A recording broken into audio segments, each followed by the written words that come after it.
Welcome to Whores Talk Horror. We're not really whores. We just like wordplay. Hello and welcome to Whores Talk Horror. I'm Sharon. And I'm Melinda. This week we have a very controversial topic. So I really hope people don't get offended, but we are going to be covering the history of Scooby Doo. What? Okay, I guess this will only be controversial depending on what your favorite iteration of Scooby-Doo is. For me, it will always be Scooby-Doo, Where Are You?, the OG show, but others may prefer the Scooby-Doo show or a pup named Scooby-Doo or some other incarnation, which I will allow. But if you tell me that Scooby-Doo and Scrappy-Doo was your favorite of the bunch, get the fuck out. Just leave right now. Seriously, I will wait. Wow. This is intense. I told you this is going to be controversial. But as a huge fan of the show, I literally used to stay home sick, and I put sick in quotes, from school just to watch this growing up. Like if it was a rainy, dreary day, I would be like, no, not going to school today. And because my mom was a single mom who had to go to work, she just said, whatever, fine. And I would stay home and watch Scooby-Doo all morning, and then The Price is Right would come on, and then, yeah. Then the fun was over. Then the fun was over. It really was, because then like all the soap operas came on, and I didn't get into that shit. But yeah, this was like a huge part of my childhood growing up. I absolutely loved Scooby-Doo, and it really helped foster my love of horror. But as a huge fan of the show, I've thought long and hard about the obvious drug references in the show. You know how Scooby snacks were a reference for drugs, and what? Shaggy and Scoob always having the munchies. What? I know. It's shocking. This is a children's show. Or the fact that Daphne and Freddie always partnered up together, while the more nerdy Velma always got sent off with Shaggy and Scooby. Was there any sort of innuendo there, or am I reading too much into that? I think that even as a child, I recognized that there was something going on. I wouldn't categorize it as saying that I knew logically, oh, they're banging. But like, that was my thought in a child form. Yeah, we will cover that. But did you know that the origins of Scooby-Doo are actually related to Robert Kennedy's death? We're going to get into a lot of things, including crazy fan theories, show trivia, and probably more than you ever wanted to know about Scooby-Doo. But this show holds a special place in my heart. It was horror light and helped foster my love of all things horror. And I know it did that for many of you too when you were kids. Spencer has been practicing his Scooby and Shaggy impersonations all week. Nice. So he will be doing the voices as needed. So let's get into this. Nice. Are you going to tell me that Scooby-Doo and Scooby Snacks were like in the movie Slacker, like Richard Linklater has the one character say that like it was to teach children about how to raise prices and be part of a commodity? And are we going to get like crazy like conspiracy theory with this? No, we won't get that far. Okay. Well, lay it on me anyway. Also, I didn't read any conspiracy theories like that related to actual life. It was all the theories I read were related to the show. Lay it on me. All right. So in case you've been living under a rock for your entire life and you don't know what Scooby-Doo is, it's a cartoon show about 4 teenagers, Fred Jones, Daphne Blake, Velma Dinkley, and Shaggy Rogers, and their talking Great Dane named Scooby-Doo, who solve mysteries involving supposedly supernatural creatures through a series of antics and missteps. That's the first time I've ever heard their full names. Honestly, I'm trying to remember when the last names came into play. It might have been during the creation of a pup named Scooby-Doo, but it probably came way before that. But I agree wholeheartedly that like when Shaggy came, or not Shaggy, Scrappy came along, whatever. But I never knew they had last names. That's kind of already blowing my mind. That would be a great trivia question. The first episode of Scooby-Doo, Where Are You?, titled What a Night for a Night, debuted on CBS Saturday morning, September 13th, 1969. Wow. Scooby-Doo, Where Are You? Ran for 2 seasons and then ended in 1970. Since then, there have been 13 other variations of the animated series, with the newest one being Scooby-Doo and Guess Who, which started in 2019. I would like to point out that the original title, Scooby-Doo, Where Are You? You would think would have a question mark at the end. Right. But it does not. It has an exclamation point. Don't even get me started on that. For real? It does. It really does. I don't understand it either, why there's an exclamation point when it's clearly a question. There are also currently, there's, I think, some in the works, 36 animated direct-to-video films, 1 animated theatrical film, 2 live-action theatrical films, 2 live-action television films, and 1 live-action direct-to-video film. Wow. Not to mention all the television specials, television shorts, web shorts, stage shows. The list goes on and on. Jesus. It's a little too much. I mean, I love Scooby-Doo, but like... But I agree. I was a fan of the originals. Those were always my favorites. And For sure. I did not know all those iterations existed. Holy shit. All right. So I did mention in the intro that the creation of Scooby-Doo has something to do with the assassination of Robert Kennedy. And you were probably like, what the fuck? Yep. According to an article from The Conversation written by Kevin Sandler, who is also the author of an upcoming book about Scooby-Doo titled simply Scooby-Doo, the creation of Scooby-Doo was, quote, no happy accident, end quote, which he discusses further in his book. But basically, here's the Cliff Notes version of how Scooby-Doo was created. For years, the animation studio Hanna-Barbera had created slapstick comedy cartoons like Tom and Jerry in the 1940s and 50s. I did not realize that cartoon started in the 40s, by the way, as well as the Yogi Bear Show and the Flintstones. But by the 1960s, the most popular cartoons were those that capitalized on the secret agent craze, the space race, and the popularity of superheroes. And what would serve as a turning point in television animation, the 3 broadcast networks, CBS, ABC, and NBC, launched 9 new action-adventure cartoons on Saturday morning in the fall of 1966. In particular, Hanna-Barbera's Space Ghost and Dino Boy, and Filmation's The New Adventures of Superman. They were hits with children. These and other action-adventure series featured a non-stop action and violence, with the heroes working to defeat and even kill a menace or monster by any means necessary. So for the 1967-68 Saturday morning lineup, Hanna-Barbera supplied the networks with 6 new action-adventure cartoons, including The Herculoids and Birdman and the Galaxy Trio. You remember those, Mindy? Well, Birdman, I think, has been reborn in a different iterations. I'm pretty sure Comedy Central did something with that, but not the original. No, I had no idea. And same thing with Space Ghost. I had no idea that was a real show originally. Oh, really? I've only seen Space Ghost Coast to Coast, which is a very different thing. It's definitely a very different thing. But do you remember the USA Cartoon Express that used to play on, I guess it was USA, was that the name of the television network, USA Network? I think it was a cable network, yeah. But like Saturday mornings, they just had like this. It was like channel mega marathon of just like 6 hours of cartoon shows. And it was local TV. It wasn't USA Networks at the time. It was. I used to remember watching it on local TV, I thought. I don't know. I think it was part of cable. I don't know. I don't really remember. We had cable at the time, so I don't know either way. I think it was cable. I don't think it was available to everyone, but yeah, they would just play all these it was like Captain Caveman and Josie and the Pussycats and I'll be honest, Space I watched Ghost. the Smurfs when I was little on Saturday mornings, and that was part of the I stretch. did too. That was a whole other thing though. I think this is what filled in the time after like the regular Saturday morning cartoons ended until like the nighttime shows came on. Huh. It was like all afternoon long, but yeah, so I think these actually were a part of that. But previous lighthearted cartoons with funny human and animal hijinks were replaced by cartoons with terror, peril, jeopardy, and child endangerment. So what's the problem? I mean, it sounds right up our alley. Right?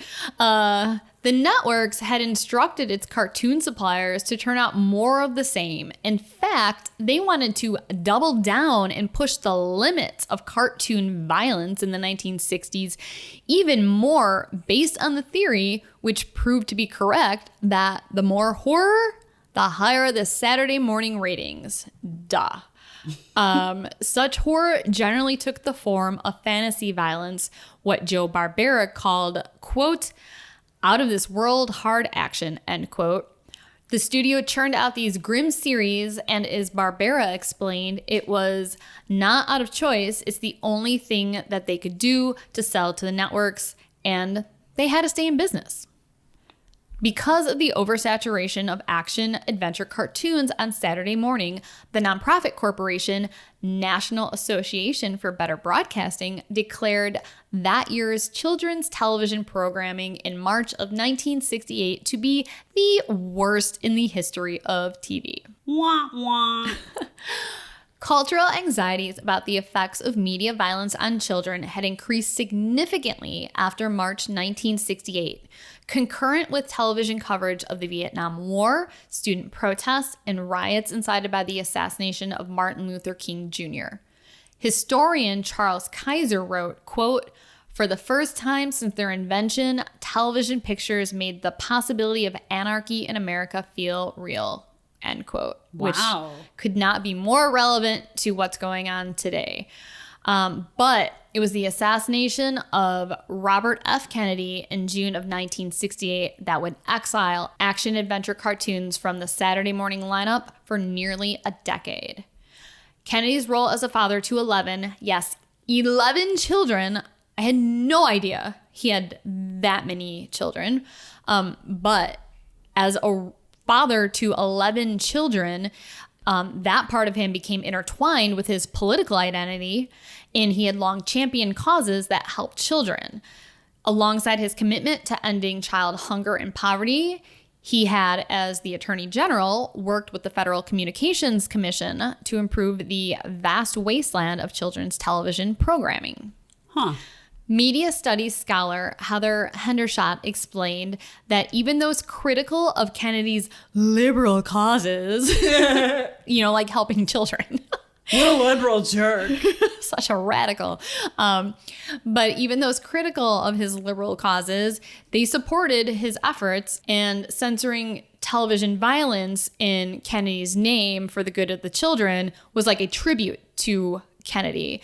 And in the words of the late Helen Lovejoy from The Simpsons, Oh, won't somebody please think of the children? I mean, that says it all. That says it all. I can just hear like multiple women in the 60s like watching these action adventure cartoons like, won't somebody please think of the children? Totally right. While they faint. All right. Immediately I thought of that line from The Simpsons when I read that. I don't know why. Civics groups like the National Parent-Teacher Association, which had been condemning violent cartoons at its last 3 conventions, sounds like a fun afternoon out, they became emboldened. The editors of McCall's magazine, popular women's magazine that Mindy is a huge fan of. Yeah, no, it still exists. It does still exist. I don't know if I've ever read one single issue. But we know you love it, Mindy. Right. No, I just recognized it because the name. Like, I can't believe it's still around. But yeah. Oh, yeah, I have a subscription. So that you're up on all your violent cartoons. She gets Twitter notifications from them. From McCall's. Yeah.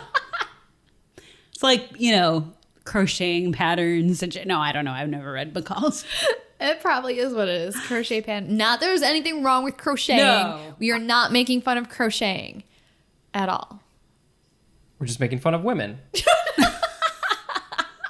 I mean, who like to do stupid things like crochet. No, I'm kidding. Totally kidding. I'm just jealous because I don't know how to crochet. My grandmother was a master at it, and my mom tried it and was like, "Yep, nope, Oh not my happening." God. I tried to have one of my friends teach me how to do it, and epic fail. So good on you, McCalls. Anyways, the editors of McCall's, a popular women's magazine, provided steps for readers to pressure the broadcast networks to discontinue violent programming. Whoa. And a Christian Science Monitor report in July of that year was widely circulated, and it found 162 acts of violence or threats of violence on one Saturday morning alone. Only 162? I know. I wonder what the number would be now. I don't want to know, honestly.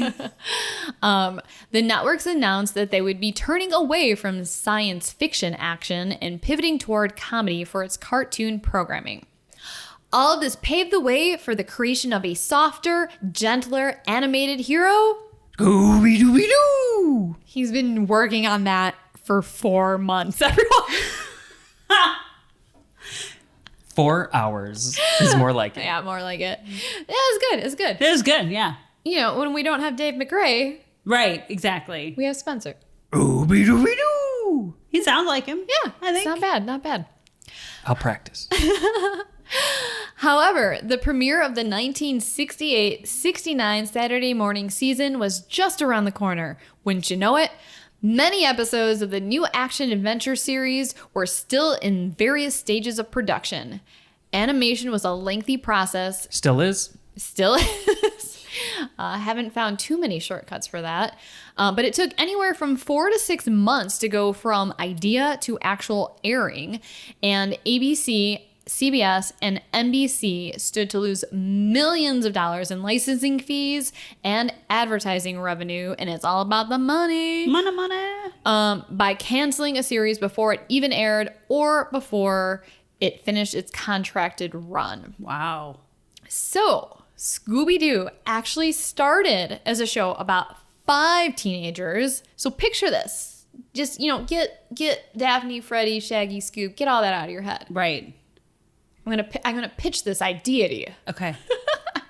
All right, we got these 5 teenagers: Jeff, Mike, Kelly, Linda, and then Linda's brother, WW, along with their bongo-playing dog named Too Much, What? as in I've eaten too much food, and they collectively form a band called, get this, Mysteries 5. What? Which was also going to be the name of the show. When the Mysteries 5 were not performing at gigs, they were out solving spooky mysteries involving ghosts, zombies, and other supernatural creatures. The dog, let's give me a sheepdog. And then How does it? Okay, just keep going. that was the original idea for Scooby-Doo. Then the show was renamed Who's Scared? Hopefully for because it was the 60s, for political correctness purposes, because they didn't want to offend anyone with a stutter. They changed the name, but that's probably not why they changed it. But then on a red-eye flight to one of the development meetings for the show, Fred Silverman, who actually Fred from Scooby-Doo was named after him. I was gonna ask. Okay. Yeah. Who at the time, he was the executive for daytime programming at CBS. So he was on this red-eye flight, and he was inspired by Frank Sinatra's scat, Doobie Doobie Doo. Shut up. At the end of the song, Strangers in the Night. I apologize for my singing, people. That's on tune. It was good. Oh, thank you. But he decided to rename the dog Scooby-Doo and then retitled the show Scooby-Doo, Where Are You? ! Not question mark. I swear I always thought there was a question mark at the end. Like now Because that I think back. 'Cause We're smart and we know grammar I'm thinking We know grammatically. grammar good. Yeah. and punctuation. It's not even grammar. It's punctuation. So smart, us, we. Too much caffeine. All right. But anyways, the revised show was represented to CBS executives who approved it for production. It still had action and adventures, but the characters were never in any real danger. There were no superheroes saving the world from aliens and monsters. Instead, It was just a gang of goofy kids and their dog driving around in a groovy van solving mysteries, man. Nice. All right, so now that we got all the educational history stuff out of the way, let's talk about drugs and sex. Let's do it. All right. Let's talk about the drug references in Scooby-Doo first. I want to start with a quote from Donald Clark from the Irish Times. Quote, voiced by popular DJ Casey Kasem, Shaggy spoke in like the unmistakable patois of a dope fiend man and moved with the lobotomized languor that suggested he should stay away from heavy machinery. Wow. That's harsh. I would have just said he seemed high. I don't think he seemed lobotomized. I love that quote so much. Moved with a lobotomized languor that suggested he should stay away from heavy machinery. Wow. That's great writing. I mean, it's true. It is true. Except for the lobotomized part. Right. Yeah. Both, and this is still part of the quote here, both he and Scooby, apparently a Great Dane, were always hungry. It's almost as if they were in the grip of something the uninformed action for children's television wouldn't balk at hearing described as the munchies, end quote. So, the number one fan theory surrounding Scooby-Doo, according to HowStuffWorks.com, is that Shaggy and Scooby represent stoners, which is why they constantly have the munchies while driving around in a flower power van. According to the rumor, this was a deliberate in-joke by the animators that flew over the heads of the network brass. Well, apparently this is false, according to lead character designer Iwao Takamoto. He says, quote, the creative team never brought that into play in our thinking about this show. It wasn't until much later that this sort of rumor began to surface. Besides, one of the key creative players in the development of Scooby-Doo was a network executive, which means that he would have had to have been in on the joke himself or uncharacteristically unaware. So maybe it was a subconscious thing among the animators and character creators? Well, I put a pin in that. I literally get to that in my next Cool. my next part here. Heather North, who is the voice of Daphne, also insisted that there were never any drug innuendos in the show, like purposefully. My thoughts, this was the 60s, and I think it may not have been a conscious decision to include drug references, but maybe it was just such a part of the times that they tried to model the characters off of what was popular back then and accidentally made Shaggy and Scooby potheads. I mean, the way Shaggy walks, I mean, he's definitely wearing flared pants, you know, which from the 60s and 70s that would be. But he also, I think it had to have been subconscious, no matter what they say, because... Do flared pants make you a stoner? No. Yes. I don't. Yeah, actually, but his clothes. I remember his clothes always being like rumpled, kind of like he wasn't like Fred was very clean lined and They're sort of baggy. That's because Fred was a coke addict, and they tend to be a little more preppy and straight laced looking. What was Daphne's vice? sex. Speed. Oh, that's why she's so skinny. And Velma? Velma. She was on Adderall, like a lot of it. That's why she was like, let's get to the bottom of things. Yes. That's why she was so focused on solving the mystery. No, obviously, we're being totally facetious.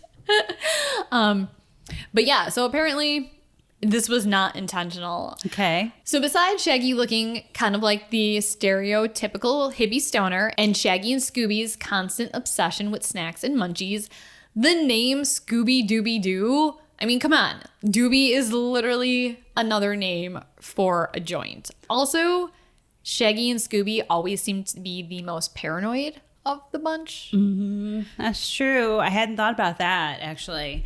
Also, the things that Shaggy and Scooby eat are pretty unusual, too. Here are some of the actual things that Shaggy and Scooby have eaten in the show. Thank you, because I've had a question about this with Shaggy, like, since I was a kid. So go ahead. Well, besides the fact that he eats dog treats. Right. Yes. Thank you very much. That he eats Scooby snacks. Yeah, I'm not even going to get to that right now. Okay. But triple-decker sardine and marshmallow fudge sandwich. Sounds good. Oh, God. That's what you had for breakfast today, Spencer. Sardine and, oh. Liverwurst sandwich a la mode with strawberry ice cream. Dude, seriously? And a pot pie with pizza crust, anchovies, pepperoni, cherries, and a super thick chocolate sauce. So they're either pregnant or they're super high. I'm going to go with the latter. Yeah, that is like total stoner food right there. I mean, that's like beyond stoner food right there. I've eaten some like weird things when I've been high before, but Not like that. chocolate mixed with fish? No. Or liverwurst mixed with strawberry jam. No. Strawberry ice cream? Yeah, no. Strawberry ice cream. Strawberry anything, really.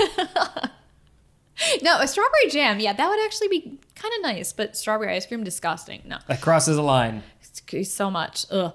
Yeah, and as you said, the Scooby snacks, you know, there are rumors that they were actually pot brownies or some sort of edible, not necessarily dog treats. I mean, they do make dog treats now. Probably not back in the 60s that are like human grade consumption. And there's dog bakeries that make all sorts of like natural vegan dog treats that I'm like, those actually look pretty good. Yeah, but that wasn't I like around that. when this show came out. No, it was not.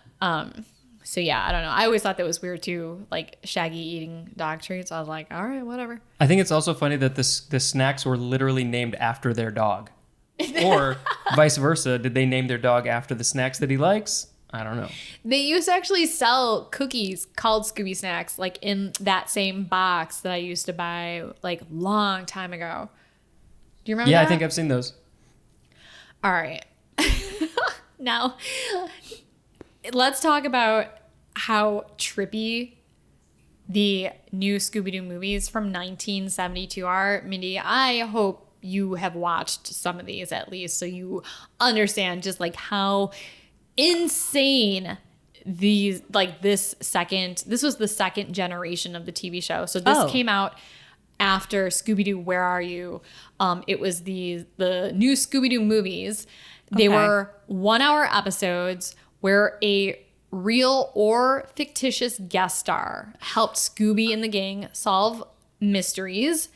Guests included Laurel and Hardy, the famous comedy duo, who in real life were both dead way long before I was going to say. the episode actually. I remember them appearing.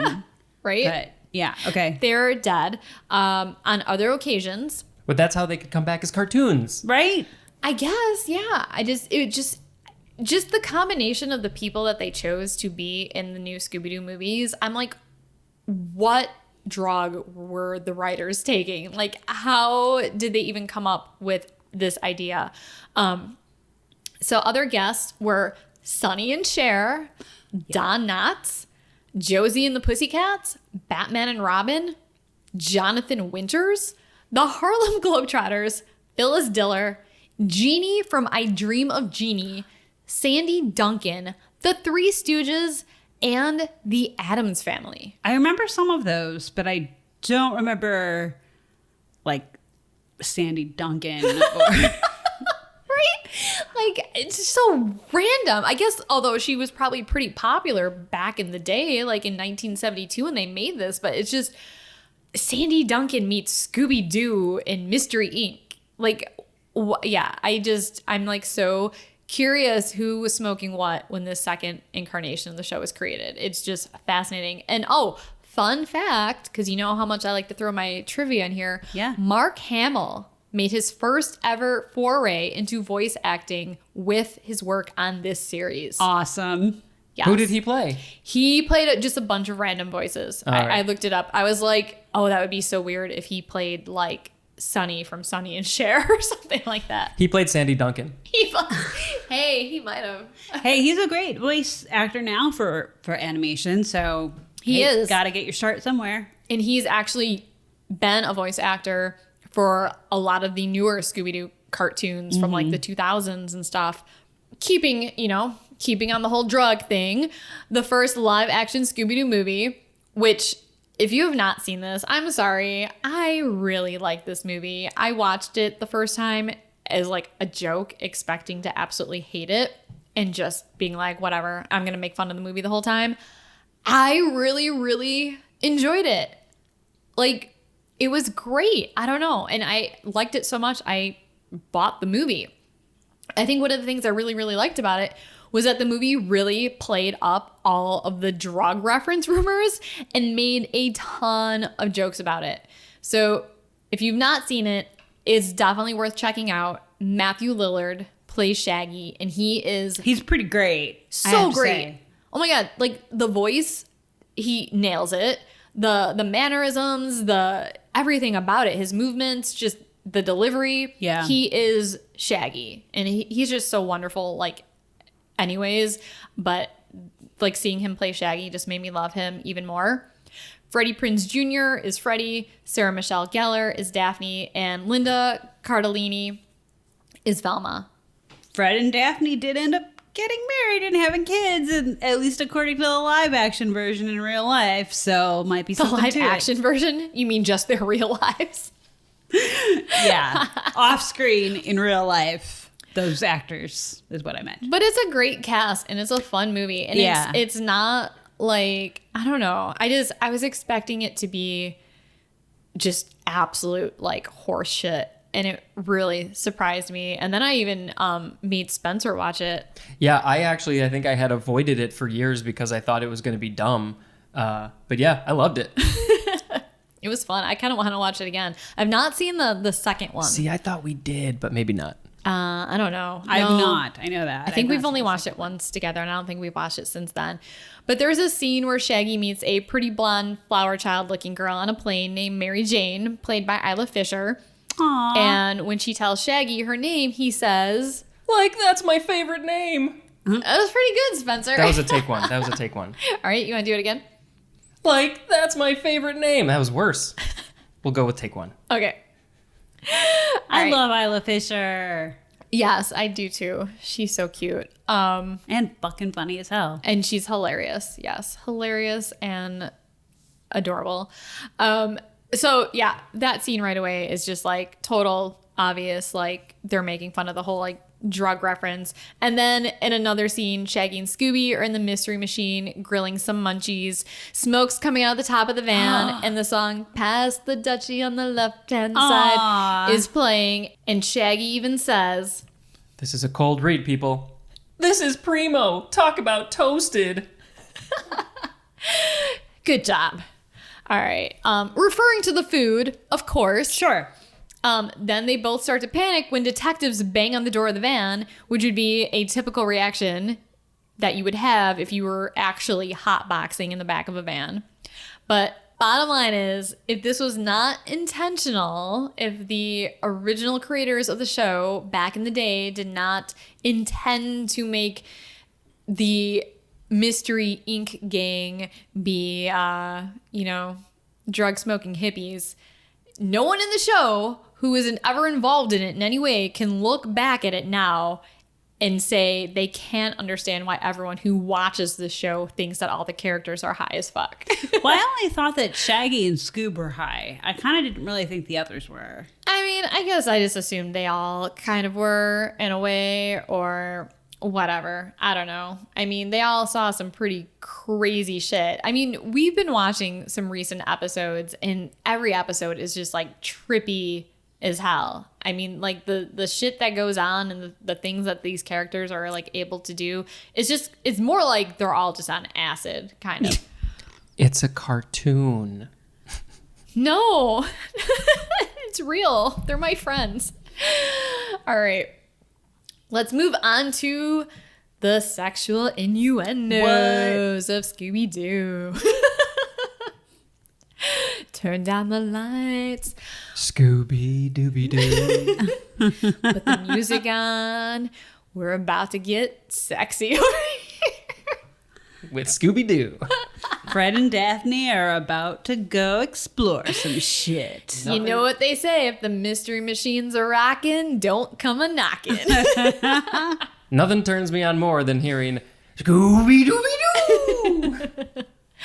So in almost every single episode, you hear Fred say something like, "Let's split up, gang. Velma, you go at Shaggy and Scooby and search the campground, cemetery, cabin, whatever. Insert creepy place here. Right. Daphne and I will go upstairs to see if we can find any clues." I got a clue. I mean, I got a clue, and it's in my pants. Let's see if you can find it, Daphne. I mean, we're all thinking it, right? Like, as I said, even as a kid, I may not have thought that, like, Daphne and Fred were going to go have sex, but I was definitely like, okay, Freddie and Daphne are dating, or they're going to go make out, or something like that. And then when I was a little bit older, I was like, all right, they're bumping uglies while Velma is stuck with the stoners, for sure. But according to creators and show writers Joe Ruby and Ken Spears, the actual reason we never see Freddie or Daphne when the gang splits up is that they found writing for Fred and Daphne, the more straight-laced characters, in contrast to the more comedic other three characters, a bit boring. Oh. Therefore, they would always find an excuse to split up the gang so that they could focus on writing gags for Shaggy, Scooby, and Velma and give them even more screen time. Oh, I guess that kind of makes sense, actually. It makes sense, but I mean, no one who's watching the show is thinking that. Yeah, it's funny that like it's these other theories have taken hold without any prompting. Exactly. Well, it's just because people have dirty minds, which is great. So yeah, and besides Freddie and Daphne always going off together, there's only one other sexual reference that I found that other people have caught.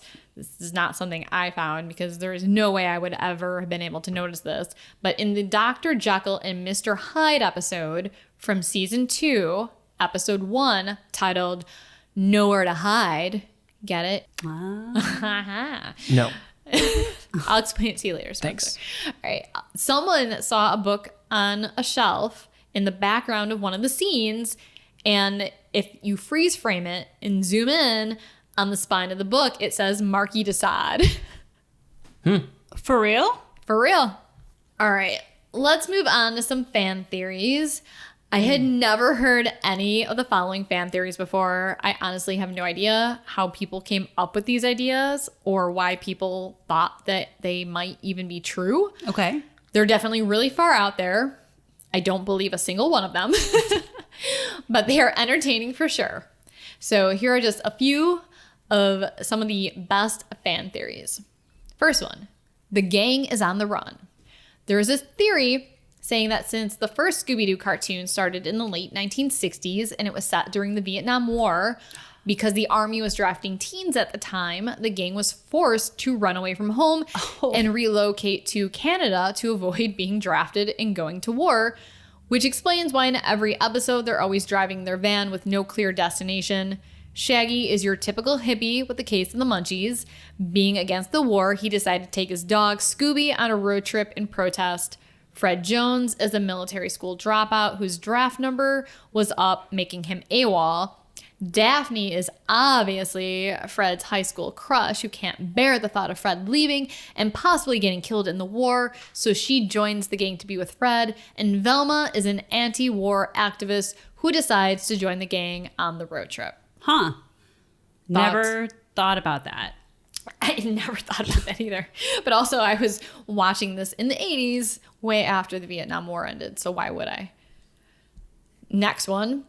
Scooby-Doo is a USSR experiment. Oh my God. Did you know this? The theory suggests that in the Scooby-Doo universe, the Soviets launched an experimental program to breed dogs with greatly enhanced intelligence specifically for space travel. This Reddit user explains, the theory then is that Scooby started his life as a subject in the space agency's breeding program, but escaped when one of the scientists bonded with him as a puppy and decided to take him to America when he defected. Then maybe Scooby-Doo ran away when his original owner died of old age, leading him to being adopted by his future best friend Shaggy, who took Scooby with him when he joined Fred, Velma, and Daphne in their meandering travels through the back roads of America in Fred's beloved van. Thus, the show's title, Scooby-Doo, Where Are You?, implies that the CIA wanted to find Scooby and figure out how the Soviets managed to make an English-speaking superdog. Well, to be fair, he's not the best at speaking English. Yes, that's what we should be focusing on. So I don't know how smart you'd say he was. Worst English ever.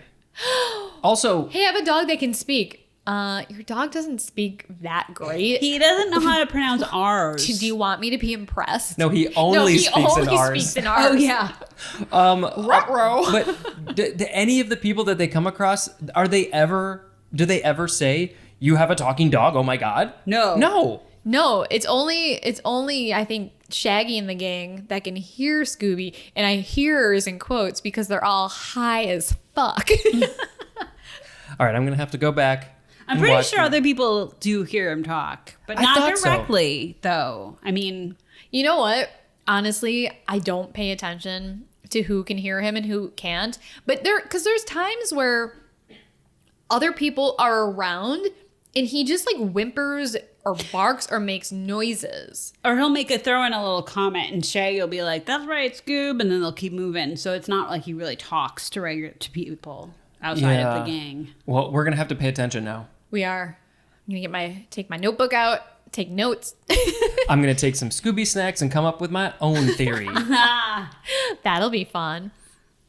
Yes, actually, we will encourage all of you. To take some Scooby snacks and send us your theory. Yeah. Everyone get high as fuck, watch some Scooby-Doo, and then write about your experience. whorestalkhorror@gmail.com. All right. I kind of like this next one. The whole show takes place in purgatory. Like no exit? I wish I had a picture of Mindy's I was face. thinking the same thing. We need to have this on video because Mindy has no idea what's coming. Mindy just did like a head turn, like mouth drop at the same time. I said like no exit, like the play, like that. Is that what they're trying to? Because that was written by them, I think. What this person means is basically they quote, "It makes sense that everywhere the gang goes is creepy, abandoned, and riddled with questionable characters. It's because they're in purgatory. The good guys bounce up to heaven, and the bad ones, or the ones stuck on the fence, are in limbo. This theory suggests that the gang were driving in the mystery machine when it crashed and they all died. Scooby was sent to them as a spirit guide," end quote. What? So basically, yeah, it's the Wow. Sixth Sense ending. They're all actually dead. Well, but they all have the. Let's see who it really was, and they're the ones like exposing the evil people.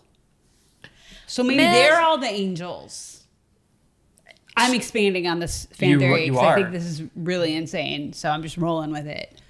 I don't think that. I mean, it's fan theory, but I don't think that I ever got that out of Scooby-Doo. No, I definitely did not either. Right now, I'm leaning towards the gang is on the run.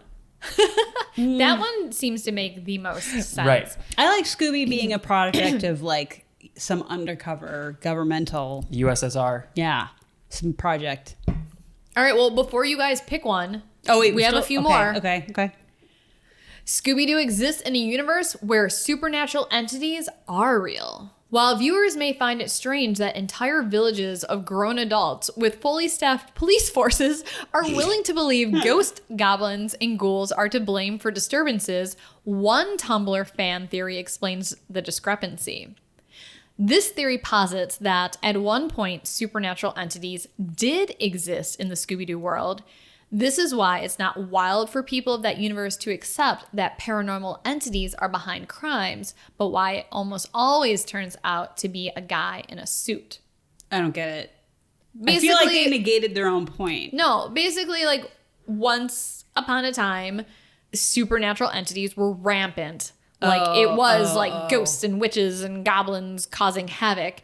But maybe, like, over time, that those things started to go to the wayside for some reason, and it's not out of the realm of reality that it could be a witch who's haunting an area when it's really someone in disguise trying to get some like gold in that area. Right. These are crazy fan theories, Mindy. Okay. Don't think about it too hard. All right, 2 more. The Mystery Inc. crew are in a cult. Mystery Inc. may very well be the Manson family. According to Reddit user Radman, Rad with 2 Ds, the gang actually make up a secret cult. They drive around the country solving fake mysteries to rope people into their teachings. The mystery solvers are always dressed relatively conservative, even though 1969 was the height of the free love movement.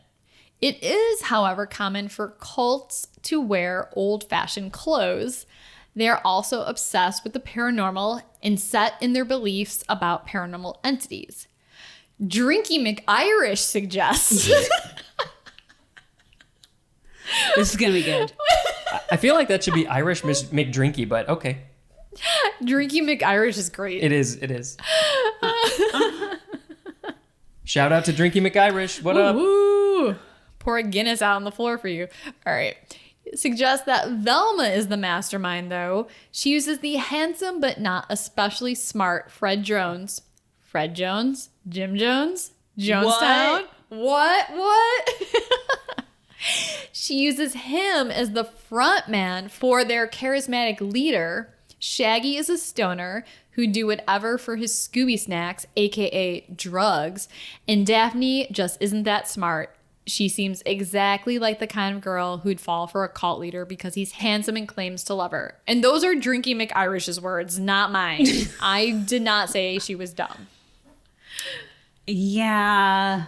Huh. We have one final fan theory. Okay. So maybe this one will be more towards your liking, Mindy. Okay. How do you feel about this? Green Room is just a gritty Scooby-Doo reboot. Shut up. Yes, the 2015 horror movie Green Room is about a band with a van that squares off against an evil old Nazi. The Scooby-Doo franchise is about a team that was supposed to be a band with a van that squares off against evil old men who could theoretically be Nazis. You do the math. Now I'm just sad because what's-his-face is no longer with us. Oh, and Anton Yelchin. Yeah. But no, I don't see that. I never once thought that while Yeah. watching that movie.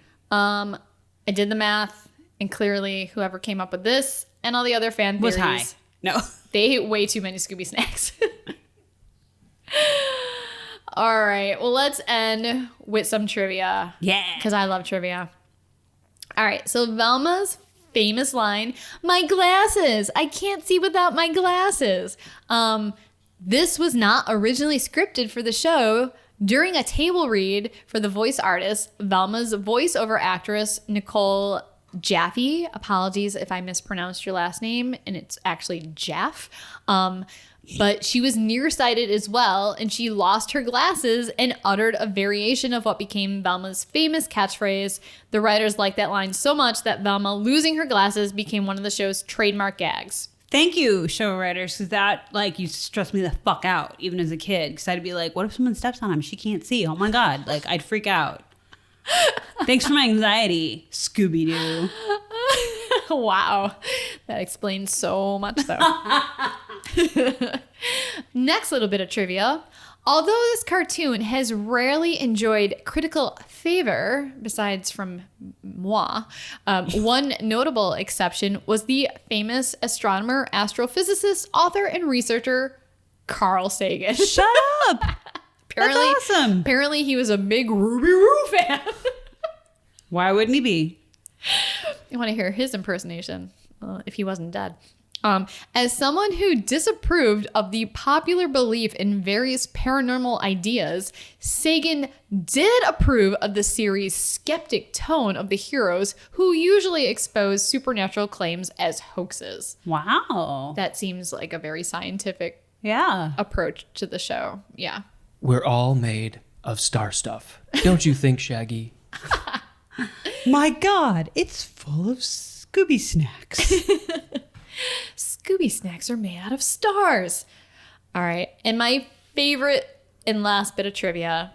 During production of the second season in 1970, Casey Kasem became a strict vegetarian, which I think they mean vegan, because I think I remember reading that he was vegan. Spencerpedia, look that up. Yes, boss. And he wanted his character Shaggy to follow suit. Kasem was promised by Hanna-Barbera that his character would become vegetarian from that point on. Hanna-Barbera actually kept their end of the bargain for the 1970-71 season of the show, which I have to rewatch because I remember him eating lots of meat. And I also referenced earlier, he ate like pepperoni and sardines and anchovies. So we're going to have to look for that too when we rewatch all these, Spencer. Yeah, and it even says here, as long as one assumes that in Scooby-Doo, Where Are You? Haunted House Hang-Up from 1970, Shaggy's bologna slice is vegetarian bologna, which I don't think existed back then. And that the pizza he eats in the final scene is vegetarian safe pizza. In subsequent spin-off series, however, Shaggy is routinely seen snacking on non-vegetarian foods. Kasem put his foot down over the issue in 1995 after he was required to perform Shaggy's voice for commercial advertising Burger King Kids Club meals. No way. Kasem refused to perform the voice after that and did not return to the role until What's New Scooby-Doo came out in 2002, which does use a question mark at the end of it. Good job. With the requirement that, of course, Shaggy be a strict vegetarian in that series, which he was.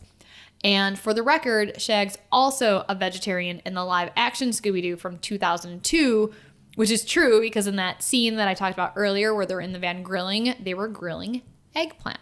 Oh, nice. Yeah, I think it does say that he was a vegan, and then he quit because of that Burger King commercial, and then he came back, and then it says he was vegetarian at that point, I guess. So, yeah, cool. All right. Well, that is everything you've ever wanted to know about Scooby-Doo. And more. And more. Actually, there was probably a lot more I could have said about it, but... That's awesome. Thank you, Sharon. You are welcome. And thank you all for listening to us. If you have your own Scooby-Doo fan theories, please write to us at whorestalkhorror@gmail.com. You can tell us your ghost stories as well, any true crime stories, creepy stories, or about that one time you took too many drugs and your dog started talking to you and you ended up solving mysteries together, or whatever you would like us to read on our show.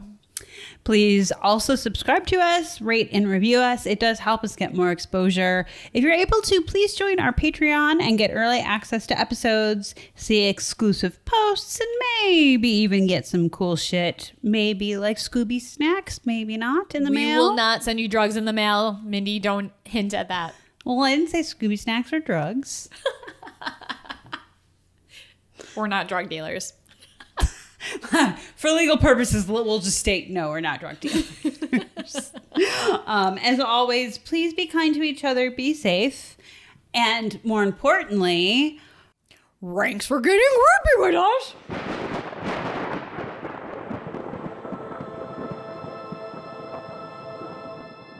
Sharon, you want a beer?